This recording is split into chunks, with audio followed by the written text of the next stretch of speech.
ഹജ്ജിന് പോയപ്പോ മക്കത്ത് പോയപ്പോ ഒരു മുസ്ലിയാർക്ക് ഹജറുൽ അസ്വദിന്റെ അടുക്കലേക്ക് അടുക്കാൻ പറ്റാതെ ആവുകയാണത്രേ.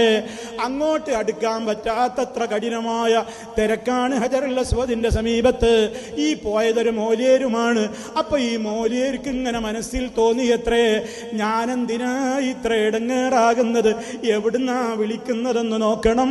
ഹജറുൽ അസ്വദുള്ള മൂലയുടെ ഭാഗത്ത് പരിശുദ്ധ കഅബാലയത്തിന്റെ തിരുമുറ്റത്ത് നിന്നുകൊണ്ട് ഈ മുസ്ലിയാർ അപ്പൊ ഓർത്തുവത്രേ, എന്താ എനിക്ക് എന്റെ മടവൂരിനെ ഒന്ന് വിളിച്ചാൽ എന്നും പറഞ്ഞ് മടവൂരേ എന്ന ഒരൊറ്റ വിളി അങ്ങ് വിളിച്ചപ്പോ, എവിടെ വെച്ച് വിളിച്ചാലും നമുക്ക് ഉത്തരം ചെയ്യാൻ കഴിവുള്ള അപാരമായ പവറാണ് ശൈഖനാക്ക് അല്ലാഹ് കൊടുത്തത്.